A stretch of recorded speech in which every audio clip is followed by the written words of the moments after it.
Hello, guys. Welcome to Trending Topic Talks, the podcast in which we talk about trending topics with special guests.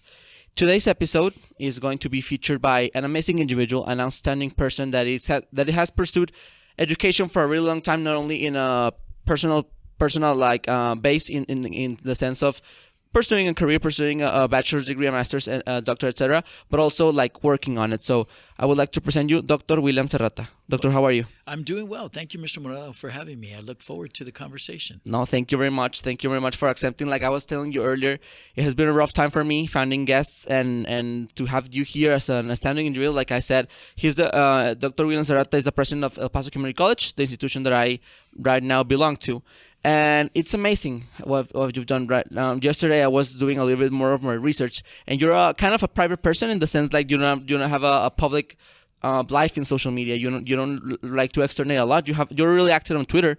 I realized you do a lot of retweeting. But first, I realized that you're not from here. You're from Brownsville, Texas. I am. So tell me a little bit. What's life over there? How was your early ages and stuff like that? And what's the difference now coming to another borderland in El Paso? Yeah, it's a great question. So you're right. I was born and raised in Brownsville, Texas. My family on both sides, the Serrata side and my mother's maiden name is Pineda. So both sides have been in Brownsville for a number of years. So I can go all the way back to my great grandmother, who was also from Brownsville, born in 1905. And so then my grandfather, obviously on the Pineda side, and then my mom. And then on the Serrata side, I've been able to track it back at least through my grandparents. And so they've all been there in Brownsville. And actually, when I came to El Paso, born and raised in Brownsville, grade school, elementary school, middle, junior high actually when I was going, and then high school. Graduated from high school there. Graduated from Pace High School in 1987, and then was fortunate to have a scholarship offer to Texas A&M University, and so I went to A&M, and I struggled. I struggled as an undergraduate.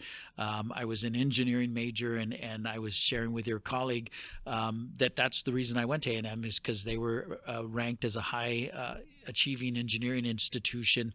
I did 3 years in engineering and then determined that I didn't have the discipline or desire to be an engineer. And so I shifted. When I was going to school, I'm first in my family to go to school. I'm the oldest of 4 siblings. And I didn't have the study habits that you need when you're in college. I did well in school. I graduated 9th in my class of about 400 students.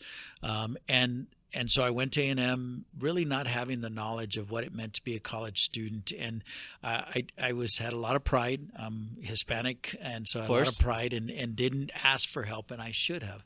And so as I started to work in higher education, what I tried to do, in particular, I worked in student affairs for the first 18 years of my career. And in student affairs, what I try to do is I really tried to focus on being able to provide students with what they needed. The students from the border communities from South Texas, they're just as smart as every other student. They just don't have the knowledge of how to go to college. And so what I tried to do is I tried to implement initiatives where we were very intrusive at that time is what we called it.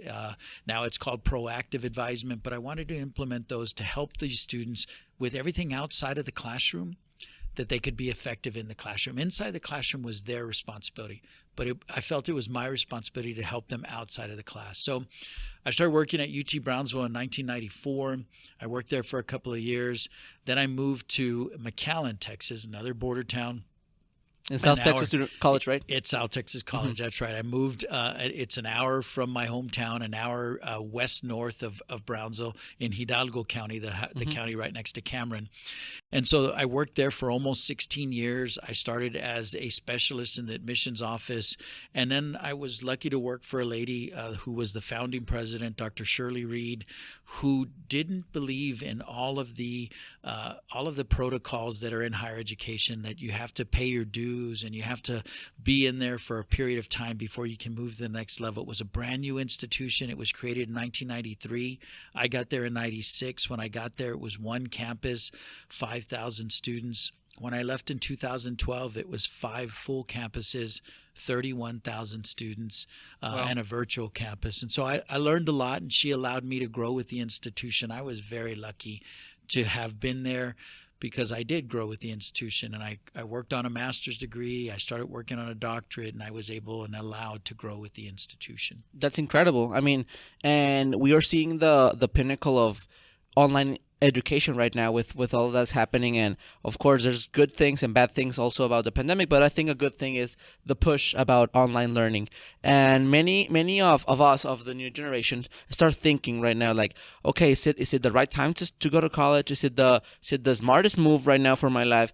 And I mean, I have the thought that whenever you're leaning to learn, you're winning something. I mean, either is it for college, is it for YouTube learning? I mean, right now with a super globalized world, you can learn from every language there is, because with a translation, from Google, you can actually like go to courses for as cheap as $1, sometimes even free.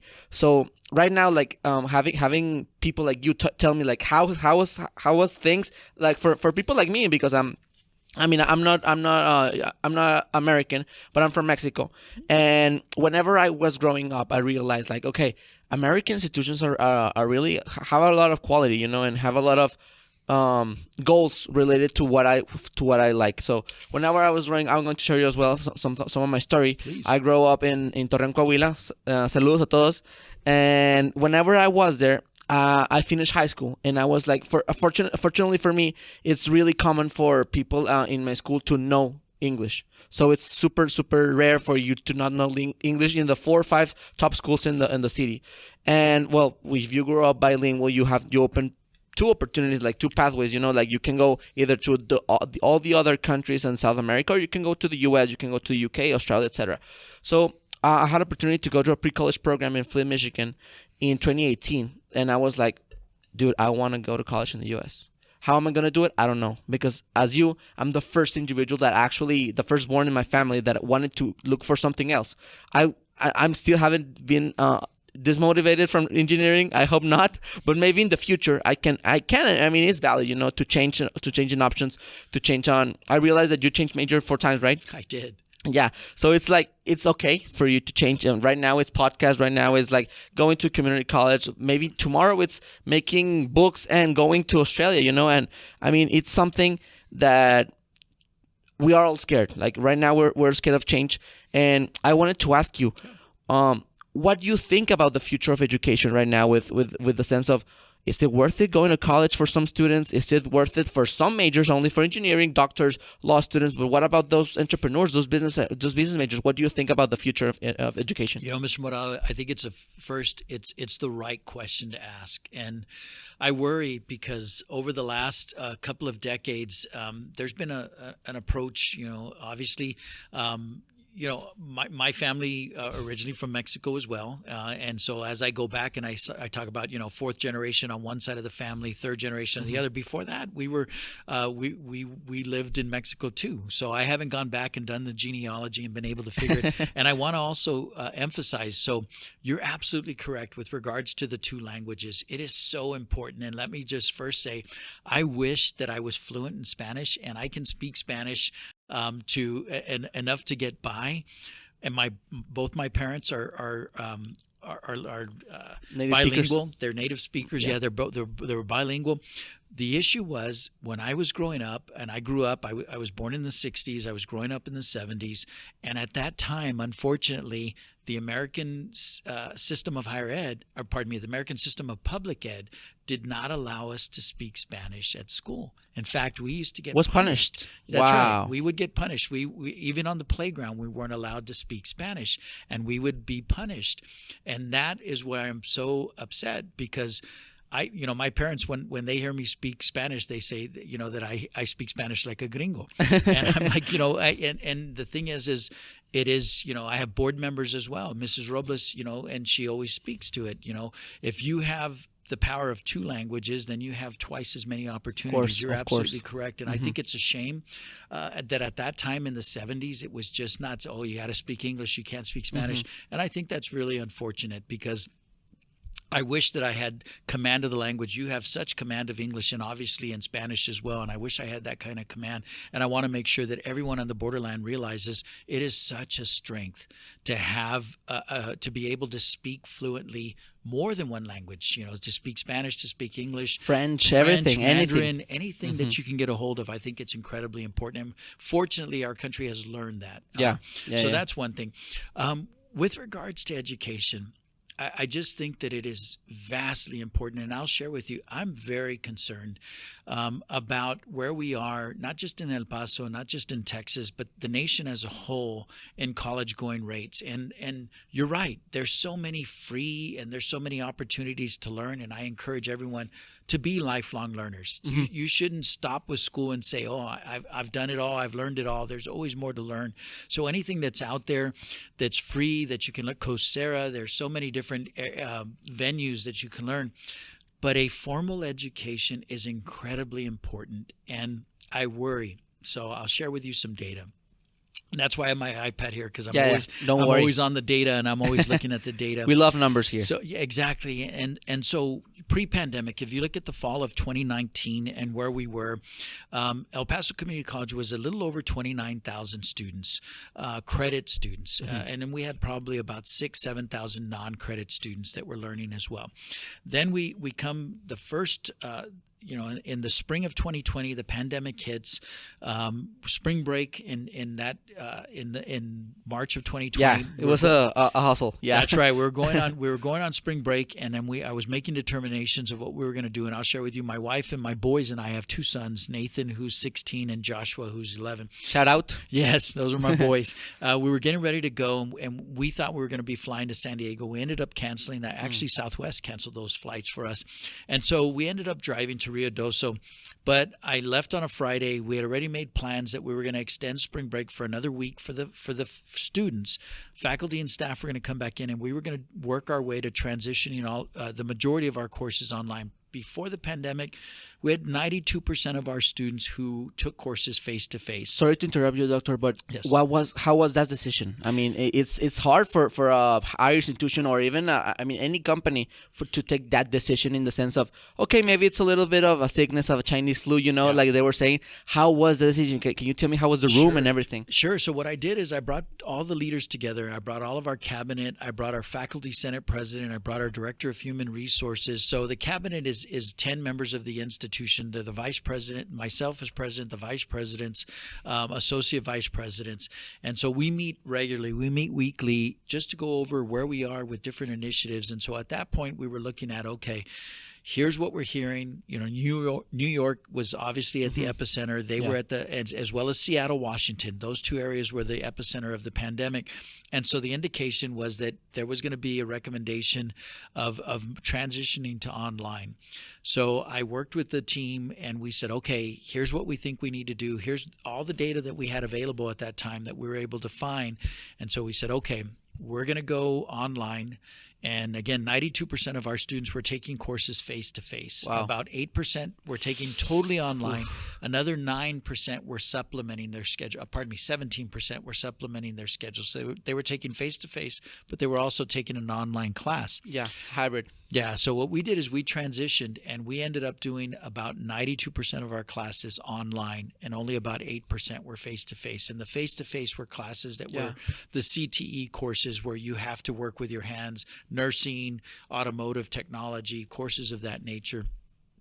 We made that decision, and we moved forward.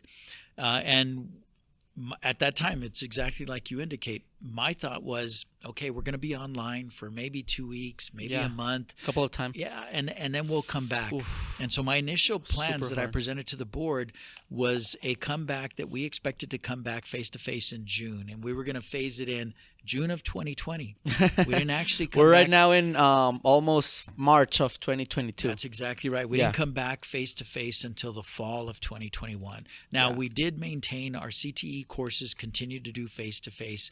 But getting back to your larger question about the importance of higher education, I cannot overemphasize. And so if you look at the Great Recession, and that was back in 2008, the Great Recession hit.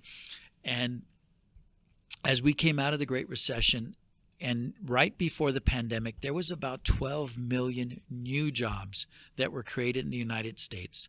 Of those 12 million new jobs, over 99% of them went to individuals with degrees and certificates. Wow. Only about 80,000 of those 12 million new jobs went to people who had a high school diploma or less. So it was clear that we became more of a knowledge society. You can prosper if you have the credentials. As we come out of this recession, first, actually, by definition, a depression in March of 2020, because there were so many people that were laid off. We actually went into depression. And then we quickly came out of it. This year, there was over 6 million jobs that were created in 2021. But by and large, we're seeing that these jobs are going to individuals with degrees and certificates. And so I cannot overemphasize how important it is for students to enroll. And you're right. They don't have to enroll face-to-face. They can take an online class, but stay engaged. The other piece that we're seeing is that, and I studied this because I was an enrollment manager before I came into this role, and it was something that was really important. And the data before this was if the economy was bad, our enrollments would surge. If the economy was good, our enrollments would flatten and even fall. Well, the economy was terrible back in the spring of 2020, and we saw an enrollment surge in the summer of 2020. We were all online. We saw enrollments grow across the state, and we expected that to continue. And in the fall of 2020, the bottom fell out. And we saw we saw almost a 10% decrease in enrollment in the fall of 2020. In the fall of 2021, we saw another about 6%. So we were about 16% down. This spring, we're about 4% down. But if you look at the spring of 2020, which was the last, regular term, at least the start of the term, we're about 20%. We're about 16% down. So I understand that there's a lot of jobs, and I finally figured this out. The 18 to 24-year-olds, there 5 million more of them are in the workforce right now. Every age group above that, 10 million or fewer in the workforce. So we've lost about 10 million employees. If it wasn't for our youngest employees, we would be down 15 million employees in the United States. Wow. So again, I don't begrudge them, and I know those entry-level jobs right now are paying $10, $12, $15 an hour, and I want them to enjoy that wage. My concern is those wages will come down. And when they come down, you've got to have the credentials to make sure that you continue to earn a living wage. So definitely. I really recommend to students that are graduating from high school or that have graduated in the last couple of years, get enrolled. Even if it's one online class, even if it's one face-to-face class, enroll so that you stay connected, you stay in that learning process. You're earning those resources right now. That's great, but it's incredibly important to enroll and to build for your future. It's so important. And so get that associate's degree, get a bachelor's degree, and then all that time you're investing in yourself. So I really encourage folks to continue to consider. I know it sounds self-serving because that's my role at the college is to build enrollment, but I really look at it. So I'm first generation. You and I just talked about this. My younger brothers and sisters, they've all gone to college. They all have degrees, and it is our kids. All of us have children now. My younger brother has 2 girls. My youngest brother has 3 girls. My only sister, the youngest in the family, she has 1 daughter so far. And there's no question that they will go to college. But when I was going, it was my parents encouraged me, and I was lucky, but they didn't know anything about college because they didn't get to go, and they worked hard and they did well. But it's so important for our community, for the Hispanic population, to get educated, to get the credentials, to be able to lead. There's so many positions that over time they're going to shift, and time keeps going for all of us. And so if, whoever's out there, the next president of El Paso Community College, you got to have the credentials. And so I encourage you all to continue with your education. I'm glad you're looking at engineering. You'll do well. I hope so. You will. You'll do well, and keep going, please. Definitely. And you were touching a lot of important points. I mean, the sense of everything that happened with the pandemic, it's something that we've never seen before. I mean, we have struggled with epidemics in the past, but never like this in a sense like and not in our lifetimes. Definitely. And I hope this is the last one of our lifetime. Yeah. But I think some of the instances that you were touching, they're really true. I mean, one will think that because of economy goes down, the education goes up because people realize, hey, I need this type of degree, I need this type of education for me to enter this the workforce. But now it was different because whenever I transitioned into online learning, I remember that I was sitting in my home because also something that we didn't talk about is that us, the immigrants, the international students, we were kicked out of the country technically. So some of us, I had the virtue to go home because of the spring break, but they told me, like, I remember my professor of English told me, like, hey, you should take your computer and some of your books because something may happen. We don't know. Harvard already closed. This university is already closed. We encourage you to take this type of precautions. So whenever we came back and we received the email about we're gonna have another week of spring break, I remember me and my folks were like, okay, yeah, I have another week with you guys.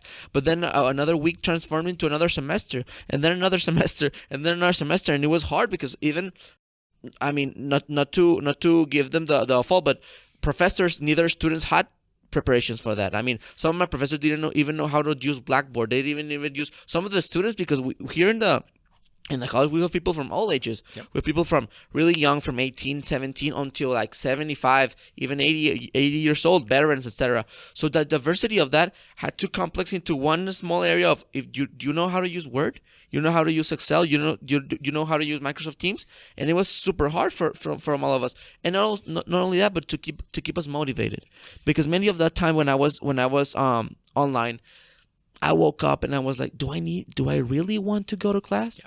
Do I really want to learn from a book rather than speaking to an individual that is actually prepared and studied his whole life to teach me something? So it was really hard for us to do that.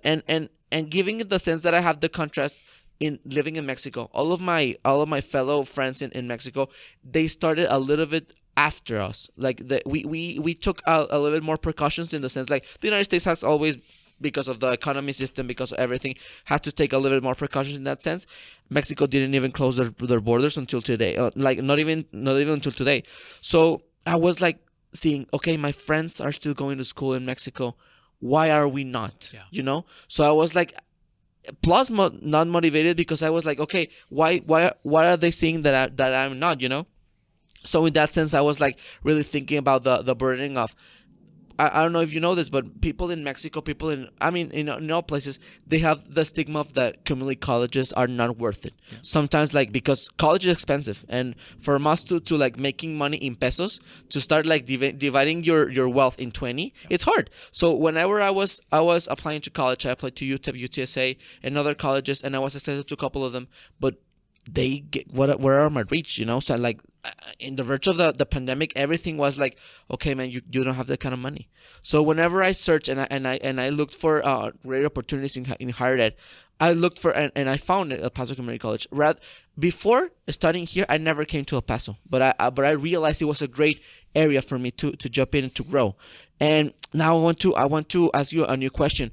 What do you think, like, people have this burden on community colleges? If we see examples of people being successful, whenever they found, of course, there are a lot of institutions that are not worth it, you know, but like seeing this kind of institution like Paso Community College, maybe Austin College, you know, like a lot of community colleges and low paying colleges that can exponentiate you to wherever you like. So why do you think people don't have the stigma on community colleges? So you asked a lot of questions in there, and no, it was great. It was great. But I do want to touch on something before I respond to your question, in particular where you talked about immigration. I just cannot overemphasize. So again, it wasn't until I kept struggling with why enrollment was falling, because it in my career, this is my 28th year in higher education. And that's why I was sharing with your colleague, time's going to go by. You turned 10 years in the college this year, right? This is my 10th year. This is my 10th year. Congratulations. Thank you. And it's my 10th year at El Paso Community College, my 28th year in higher education. And I remember when I was an undergraduate. And you never think, 30 years from now, where am I going to be? And the time just keeps going. Definitely. So a couple of things that you mentioned that I think are just so, so important. And, one of the first books that I read after I finished my dissertation, when you're working on your dissertation, you have to read so many things about your subject. And I was so tired of my subject. I finished my dissertation and I read a book entitled The Next 100 Years. And it looked at the superpowers, the United States being a superpower, and it looked at who's going to challenge the United States as a superpower over the next 100 years. It started in 2010 and then went every decade, and it would talk about a country that would challenge. And I think it's fascinating because the last country that it will challenge will be interesting to you, in particular, was Mexico. Mexico. Yes, it was fascinating. But it talks about the re-rise of China, the re-rise of Russia, things that we're experiencing now. And I just thought it was a fascinating book. But it also talked about immigration.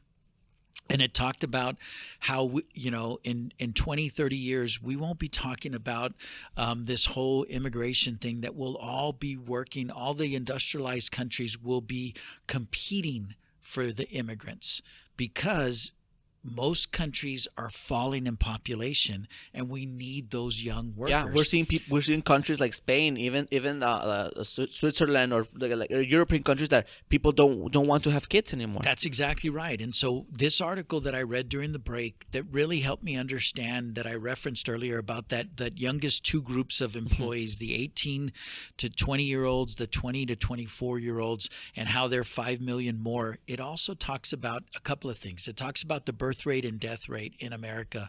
And so the birth rate usually is at about 4.1 million per people pre-pandemic, and deaths are at about 1.5 million per year. Well, in 2021, we had 3.6 million people that were born and 3.4 million people that died. So it's getting closer, very close. 200,000 difference. And then net immigration. And I know that unfortunately in the media, that we think of immigrants as purely as poor and uneducated. Yeah, definitely. And that's not the only immigrants. Those are good people that are coming that want to do better. They're humans at the end of the day. They want a better life for their kids. Yeah. And in this country, all of us came from somewhere else. Definitely. Unless you're a Native American person, all of us came from that is a really low else. percentage. That's right. But net immigration in 2016 was a little over 1 million people. In 2021, it fell to less than 257,000, exactly for the reasons that you're referencing. That, to me, is also a huge concern about the future of this country. We need those immigrants. We need them. We need them to go to school. We need them. And we have so many talented immigrants that are coming from across the world that are in our universities, that are working on PhDs, among other things. We want to keep that talent here, because that talent is incredibly important for us to continue to be innovators, to continue to be a world leader in different areas in technology, et cetera. And so I really worry when we're seeing the birth rate and death rate come to 200,000, the immigrants coming to less than 257,000. I really believe that we're setting our state, our region, El Paso, our state and our country for economic challenges in the future without an increasing. If you're not a growing population, if you're stagnant or falling, there's a price to pay for that. And so I really worry about that. And so I'm glad you brought that up. Now, with regards to community colleges and higher education as a whole, so in Texas, we have 50 community colleges. When I worked at South Texas College, that was a community college. That was actually the 50th. That was the last one that was created. It was created in 1993. And I got there in 96. So it was the 50th and final community colleges. El Paso Community College was created in 1969. We opened for classes in 1971. We have seen, since then, we've seen about 90,000 students, about 92,000 students that we've awarded degrees and certificates to over the course of those 50 years. It's so important. Higher education, I cannot overemphasize. And the best thing about the community colleges in Texas is exactly what you were focused on. We're the best value in higher education. And so the 50 community colleges, we have the 4th lowest tuition amongst all the 50 states. So there's only 3 states that have lower tuition than we do. And so it's incredibly important. Dr. Rhodes was my predecessor. He was the president before I got here. Dr. Rhodes moved to Austin. He's president of Austin Community College. The kinds of things that they're doing, and I'm sure you've heard about all these companies from California, all these technology companies that are starting to move to Austin. Dr. Rhodes, I went and visited his campus during the pandemic.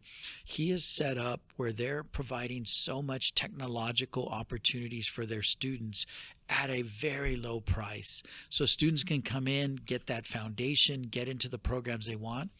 And we're also seeing, even though I talked about enrollment challenges, we're seeing that our career technical education programs, our CTE programs, are booming during the pandemic. They have grown. And so you think about automotive technology, diesel technology, but not only those particular areas. If you look at nursing and allied health, all of those programs are technical programs. They continue to grow, and they've grown throughout the pandemic. So I started to see this shift before the pandemic where students were starting to choose those programs. And the reason is, I want to get a 1-year certificate, I want to get a 2-year associate of applied science degree, and I want to go into the workforce. But I want to go into the workforce with a credential that demands a living wage. Mm-hmm. And so we see that, and we've seen those programs continue to grow. The board was fortunate. My bosses, the 7 board members, we moved forward with a master plan. We had started this back in 2013. We started construction in 2015, and we really focus on those CTE programs in STEM related, just like you were in engineering, STEM related programs. And so what we see is we added about 450,000 square feet to the institution, 6 projects on the 5 campuses. 74% of that square footage is focused on either CTE or STEM-related fields, because we wanted to make sure that we didn't just offer our students programs. We wanted to offer them programs that lead to living wage jobs. And with value, right? Like with value. With value that your time actually is spent the right way. Because sometimes we analyze, we see the bigger picture, and right now we're seeing Texas rising in the population. Like you said, of course, like we're decreasing in population in general, but Texas is a booming state. That's right. Right now is a state that people are looking for to escaping from the higher taxes in California or other places. And it's really interesting, and that was a great point for me to consider moving to Texas, because I have been coming to Texas since I was a little kid, to McAllen more concisely. Really? So we were there at the same time? Yeah, we were there probably.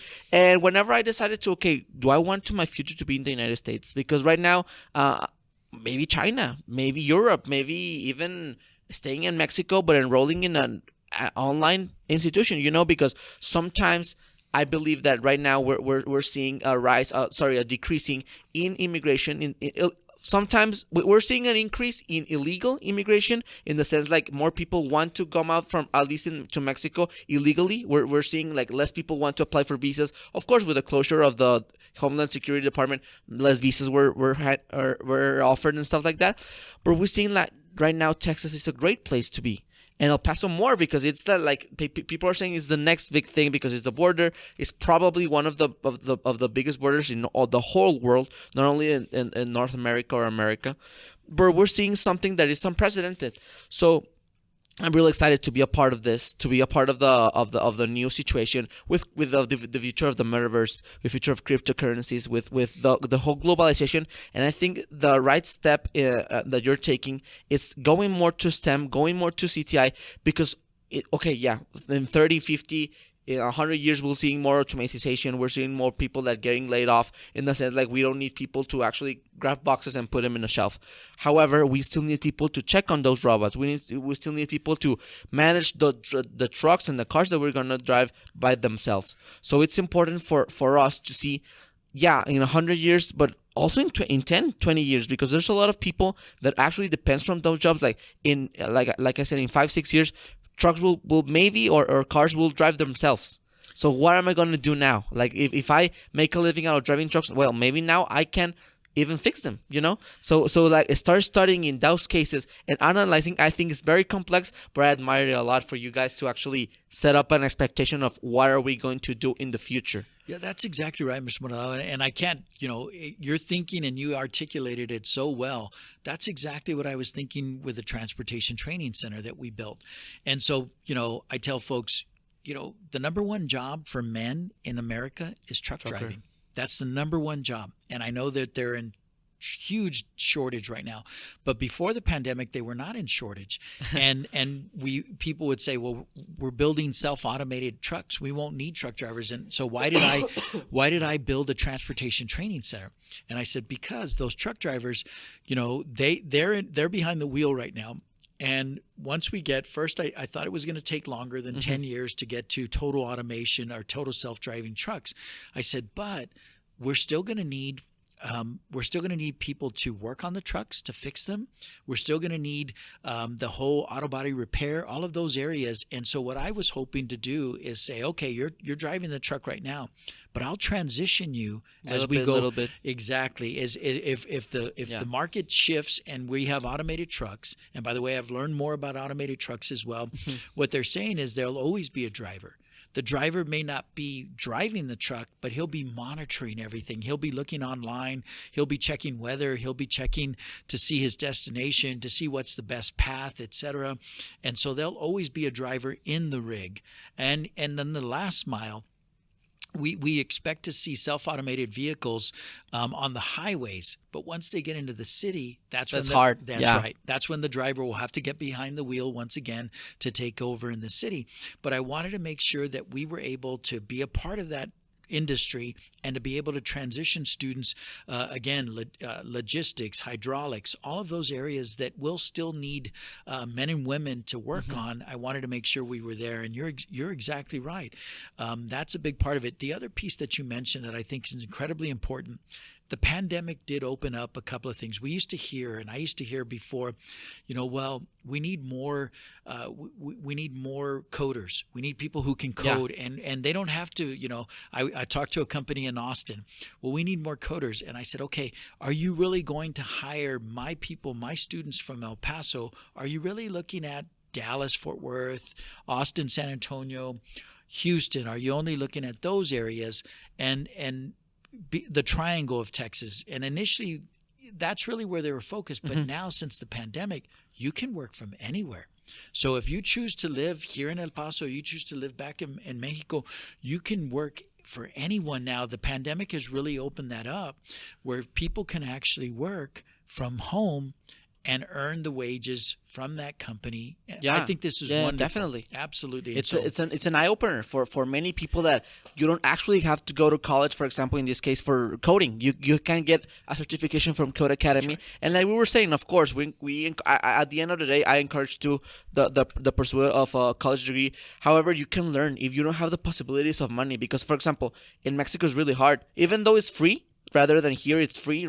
You can go, but it's like, there's corruption. There's also stuff like, okay, you want to get this degree, I'm gonna put you as hard as it possible is for you to get that degree. In sometimes, however, I believe that the being miserable, it's something that you decide to be or not to be. You can decide for you to take this sadness, this burden on you, this weight, and implement it into a new career, a new business, a new idea. And whenever I arrived here, I looked, and people here, they decide to start a business like that, or they decide to start a new life like that. And I mean, whenever I'm here, I feel like opportunity. I feel like I want to do more. I don't know if it's something that it's supposed to be implemented in Mexico, but in the future, I want to go back to Torreon. I want to go back to Mexico to implement this kind of thoughts for the people and to actually change something. In the sense of you were saying that we're changing, and you guys are changing how trucks are being how you're managing the kind of courses. What do you think about the new pathway of education? What do you think it needs to be changed in the sense from K to 12? People right now are saying like, okay, we're having the same educational system as we have in the 70s, in the 50s, in the 20s. What needs to be changed for us to be better? Yeah, it's a great question. And so, if we look at the way that education works, and we, at all levels, if you look at it from K through 12 and higher education as well, we follow somewhat of an agrarian calendar. And we think about when we were all working on the farm and we were growing things. And so that's why you had, classes from September, October until April, May. And then you would go out and work the farm. Or even the companies like, okay, see it in your seats. And then we look all to the front. We have the clock. We have a bell system. We have uniforms, that kind of stuff. That's exactly right. And so higher education has been slow to shift. There's no doubt. And you think about, the American system. Harvard was founded in 1636. At the same time, I've been around and I've been here in El Paso where the Obama administration was talking about shifting higher education as well, and looking at, okay, we have 150,000 students in these courses, and then they would say, okay, and you go through and it's all free. So I think that there'll be something in the middle. I think higher ed has shifted, and I don't think we ever go back to where we were offering 92% of our classes face to face.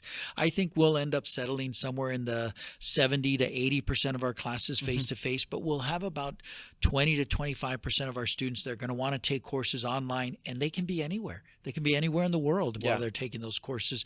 And so we need to make sure that we're there. We also have to shift, and we can't expect students to just be in that agrarian calendar where it's, where it's September to May, they go to school. We have to think about it exactly like you said. It should be lifelong learning. Definitely. You should be learning, all of a sudden, I need a new skill. Let me look and see on YouTube. Let me look online. Let me see how they're doing this. Let me learn for the sake of learning and continuing to move forward. I think that's really important. So higher education is slow, but we're catching up. We're starting to make shifts now, and you see a lot of the for-profits that are moving faster. We're going to have to continue to shift. We're going to have to continue to offer programs that are relevant.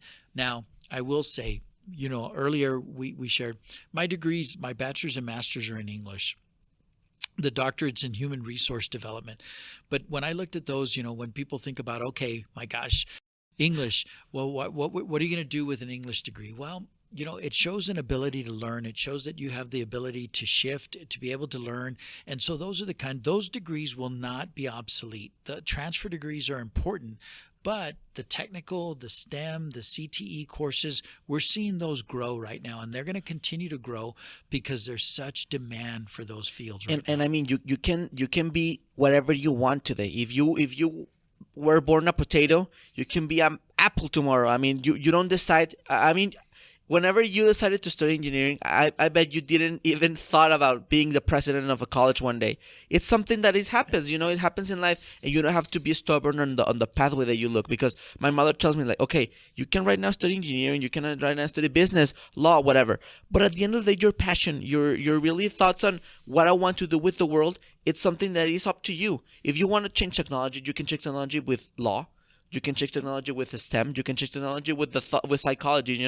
So it's a change. Like going back to the main topic of the educational change, and it's a change also for the colleges, the institutions, but also for the governments. Yep. Right now, it's hard for an international student to come to the U.S. It's an investment. You have to pay at least thousands of dollars to acquire a U.S. visa. You have to acquire also the permission because you pay for it, and then let's see if you have it. So in that cases, it's hard for us to come by and compete in the same way. We cannot work the same hours. We cannot work in the same way. However, we decide to do that. It's not like it's a punishment or something. Whenever you decide to come to another country, I mean, whatever country that you decide to come, even Mexico. I mean, people from Honduras, people from El Salvador, they come to Mexico, and it's hard to get a citizenship. And I mean, in the U.S. as well. But sometimes you're seeing a little bit of hope in the shift of, okay, right now you can actually apply for a visa online. Whenever in the past, whenever I remember that I had to apply for a visa in maybe 2006, 2007, you had to go to a little booth and you have to apply in paper and you have to respond all the answers. And now it's going to be a little bit more flexible. And like you said before, maybe you don't need a visa. Maybe you don't need that kind of permission. Maybe you can work from home, going to, I don't know, Thailand, and you can work in a U.S.-based company and working in there. So I mean, it's a challenge coming in as an immigrant, like your family, like yourself, because you have the same burden of your family, don't have the same opportunity as you have. So it's like something that we all want to happen one day for globalization and to borders be there for only a formality. I mean, they technically are, because we see that thousands and thousands of people weekly, they transfer, and they transfer from city to city, from El Paso to Juarez, from Calexico to Mexicali, from all those places, and from Reynosa to McAllen.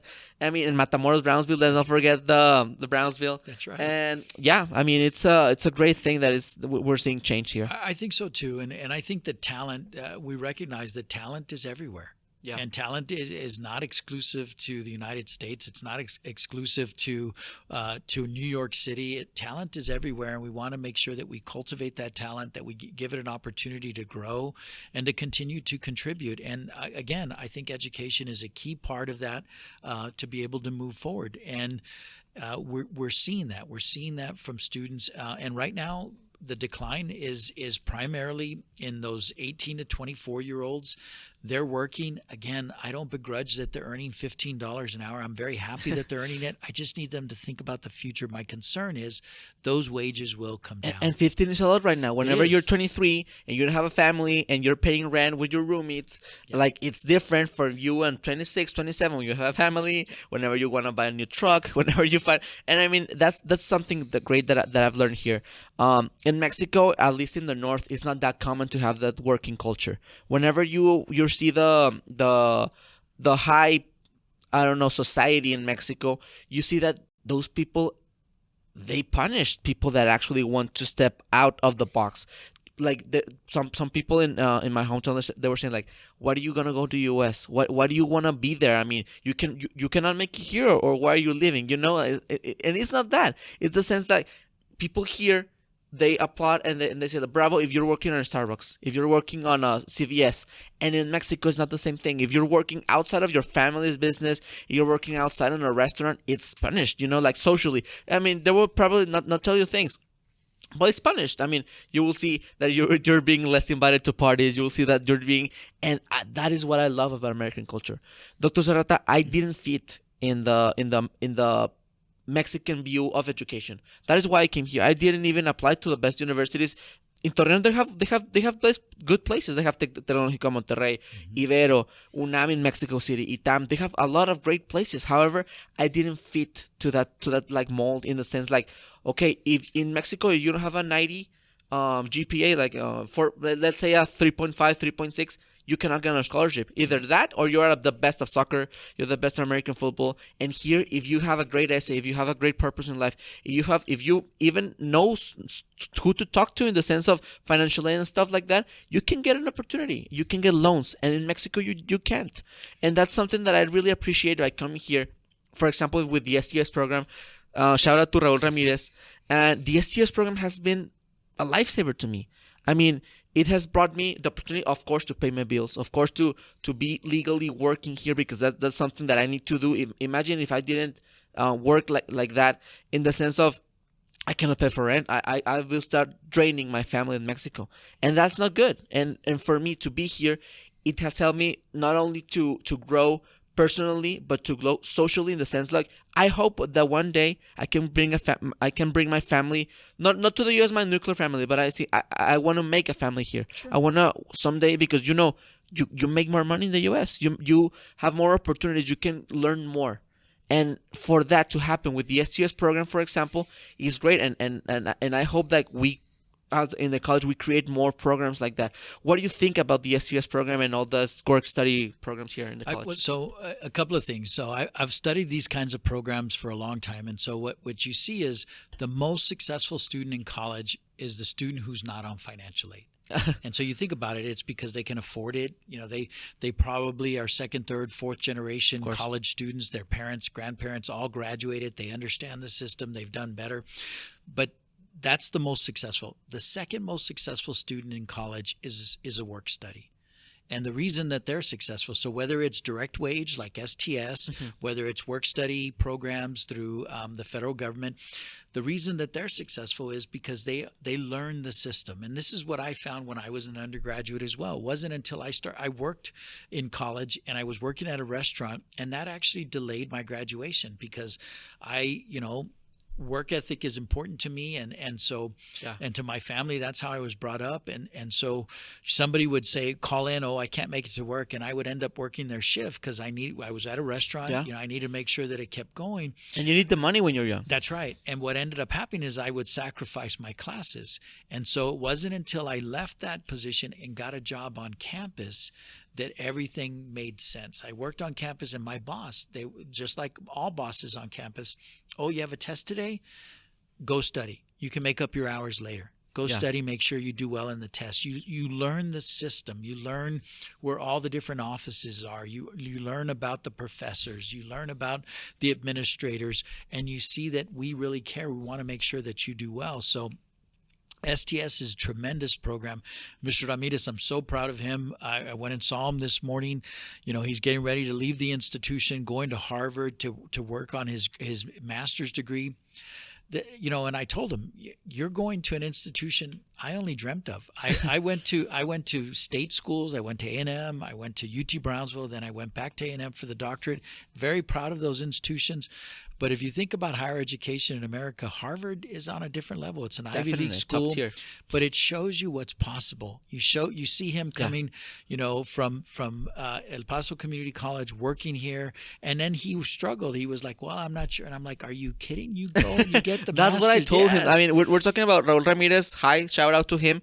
And whenever you have those opportunities, like you said, it's a breach. And whenever you see your peers being successful, is the universe telling you. You have pride in them, yes. Also, and the universe telling you, okay, you're in the right spot. That's right. Because if people around you are being successful in their careers, is because maybe you're going to the good pathway, through a smart way to come. And it always takes someone, and that's what I try to do also. So I was the first in my family. After I finished, I started working at the university in Brownsville.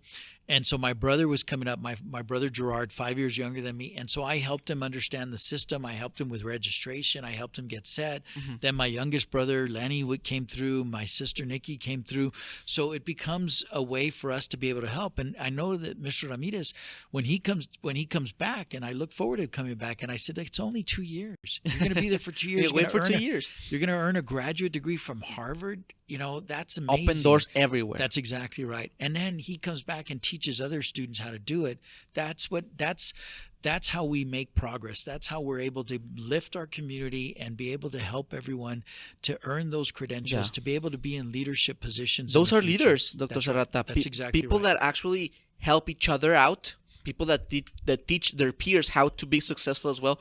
Those are the real leaders, not the people that you see on the TV screen that they're being idolized or being like godlike figures. No, leaders are the ones that actually set you through a pathway of success like they do. And that's what I learned in higher education. That's what I want to make sure that everyone else has an opportunity. That's what we try to do at the college.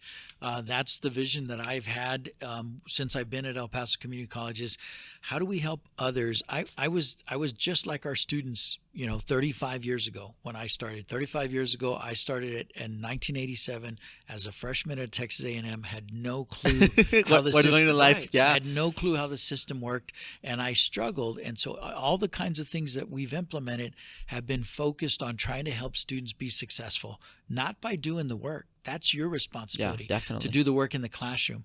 But everything outside of the classroom, when you're a first-generation college student and you don't know how it works, it's our responsibility to help you understand that. And so that's what we've done. We try to make sure that everything that happens outside of the classroom complements what happens in the classroom so that we help our students be successful. That's great, Doctor. Here in Trending Topic Talks, we talk about, of course, life and stuff, but we also talk about trending topics. So how about we jump into the last section so that we can finish the program? The first trending topic on Twitter, it's Lucha Libre, because the death of El Rudo, a fighter that was unfortunately died a couple days ago. And I wanted to talk not about Lucha Libre, but about what it represents, about Latin culture, about Hispanic culture, Mexican culture more concisely. Lucha Libre, the masks, the sombreros, they're everywhere. They're in the Russia 2018 World Cup. They're in the Beijing 2022. They're everywhere. And I want to talk to you in firsthand, how do you feel about Mexican culture being part of the world right now? So first off, I'm Mexican American, very proud to be Mexican American. I'll share with you. So when I was growing up, I'll never forget. So I grew up in the 70s. I was born in the 60s. I grew up in the 70s. And then, there was a period of time where we were Mexican American. We were referred to as Mexican American. And then in the 80s, we became Hispanic. And then I remember in the 90s into the 2000, there was a term that was used, people of color, and I was Wow. like, Wow. and then all of a sudden we were Latino, and then Latinx, and I think about it, and all A lot these of changes different- in like pertinence. Yeah. Absolutely, I think about all those things, and my birth certificate till this day says that I'm white. Really. Yeah, because we are, because race is what's indicated on your birth certificate. Ethnicity is I didn't very know different. ethnicity was established in the U.S. Yeah, birth ethnicity. certificate. So I am Hispanic. I'm Hispanic Mexican American. Very Yeah. proud to be that, and thrilled to be that. And so the Mexican culture is incredibly important to me. From the foods that we eat, and from my perspective, the best foods Definitely. and also, so since you've been there, when I first moved to El Paso, people would say, I would say, well, you're used to Tex-Mex, and I'm like, no, it's not Tex-Mex. I'm used to, the food here is influenced by Juarez. It's influenced by the state of Mexico that's here, Chihuahua, and in South Texas, it's influenced by by Matamoros. that's right, by Matamoros, and by Reynosa, by Tamaulipas, which is a state that is there. And so I was used to, and I grew up on the food that was from South Texas, and very used to it. And even Mrs. Robles, who's somewhat of a historian on our board, she would tell me, oh no, fajitas is a South Texas thing. That's a South Texas thing. And I remember when Raúl Izaguirre introduced us to fajitas back in the 60s, etc. And Fajitas. Very delicious. Yes, exactly. And so I think the food, I think the culture, the family orientation of Mexico and how close we are to families is incredibly important. It continues to be important to me. My siblings, my two brothers and my sister, my parents, they all live in Brownsville still. During the holidays, we go down. In 20, we didn't go down because of the pandemic. Of course. But in 21, we were able to get back down there. We were able to get to see our families. My wife's family is in the McAllen area.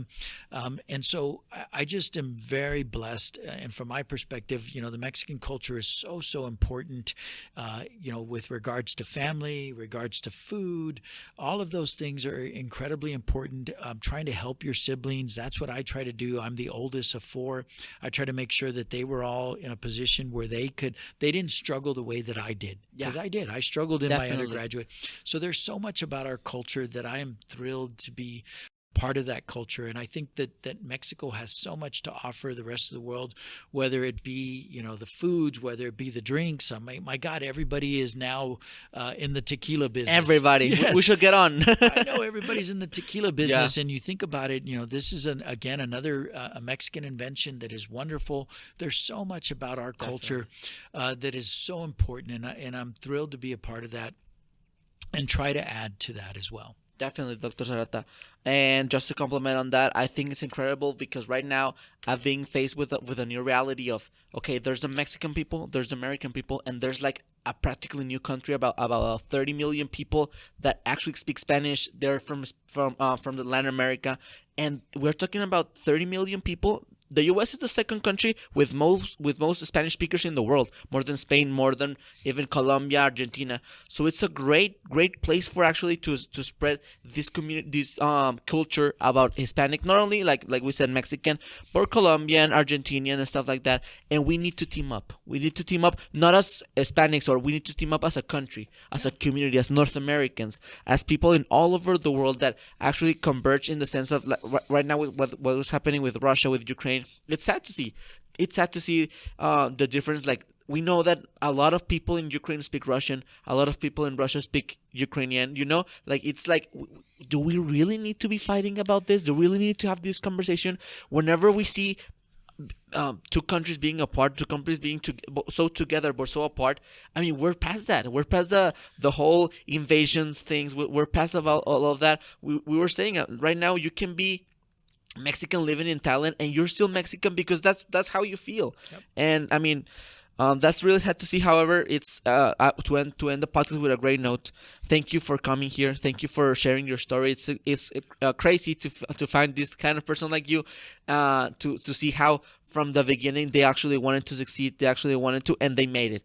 It's so fulfilling for me to see that people from the borderland, people that come from immigrant family can actually make it in the sense of course, some people will say that successful is about fame, money, or no. But for me, it's about happiness. And if you feel happy about what you're doing in life, you're successful. So thank you, Dr. Serrata, for coming. Thank you, Mr. Morado. And for me, I mean, it really is, I struggled in my undergraduate, and I wanted to do my best to make it easier for people from our communities. And the border is my community. I was born in Brownsville, border community. I lived kid. Yeah, I lived in McAllen, for 16 years, border city. Now in El Paso, another border community. I love the border. The border is what I'm all about. It's where my family has always been. It's an area that I truly love, and I want to make sure that our students, our young people, those that are being born, those that are coming through our school systems, that they have the opportunities that I've had. I've been so blessed to be able to be a part of that, and I want to make sure that we provide you and others the same opportunity to be able to prosper, to do the kinds of things that you want to do in the world in your future, to get the degrees and certificates that you deserve, so that when you have your children, it becomes an expectation that they will go to college and they're going to continue to do well. And it really is, from my perspective, I agree with you. At this point in time, I can't believe that we're still talking about, the potential of an invasion of Russia into the Ukraine. We should be so past that. We should be working together to help our communities, to help our world move into a better position.